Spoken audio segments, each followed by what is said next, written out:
হাওড়া সংশোধনাগারে বিচারাধীন বন্দির রহস্য মৃত্যু।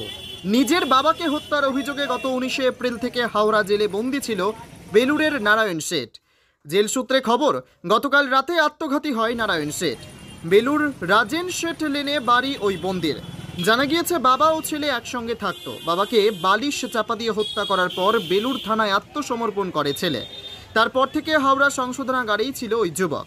এই ঘটনায় তদন্ত কমিটি গঠন করে উচ্চ পর্যায়ের তদন্ত হচ্ছে হাওড়া সংশোধনাগারের তরফ থেকে।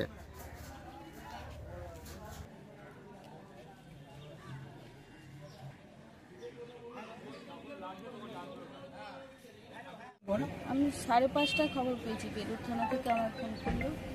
আমাকে মারা গেছে বলে বলেনি, আমাকে বললো আপনি কে বলছেন, আর আমি দিদি বলছি। তখন বললো ঠিক আছে, তাহলে ও যেখানে থাকতো সেখানকার ফোন নাম্বার দিন, আমরা ওনাদের। তা আমি আমার কাকার ছেলের নাম্বার দিয়েছিলাম, ভাইয়ের নাম্বারে ফোন করে জানিয়েছে। আচ্ছা, কবে দিয়ে এখানে ছিল? এখানে তো ছিল প্রথমে এপ্রিল মাসে এনেছিল, এপ্রিল মাসে 1 সপ্তাহ ছিল, তারপর আবার প্রেসিডেন্সিতে ছিল, প্রেসিডেন্সিতে এখানে 1 মাস হলো এনেছে। আচ্ছা, কি লাগছে আপনাদেরকে?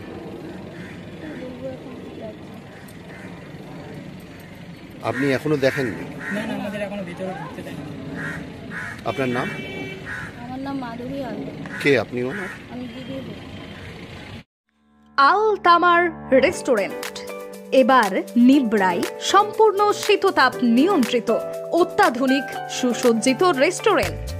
এখানে থাকছে আরাবিয়ান মান্ডিতে বসে লাঞ্চ এবং ডিনারের সুযোগ। বিভিন্ন ধরনের খাবারের পসরা নিয়ে হাজির আল তামার রেস্টুরেন্ট।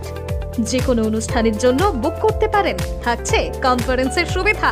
আমাদের ঠিকানা নিবড়া, হারুন মার্কেট, ডোমজুর। যোগাযোগ করুন 9123608838। আরাবিয়ান মান্ডির স্বাদ গ্রহণ করতে হলে আপনাকে আসতেই হবে আমাদের রেস্টুরেন্টে। তাহলে আর দেরি কেন? আজই আসুন আল তামার রেস্টুরেন্টে।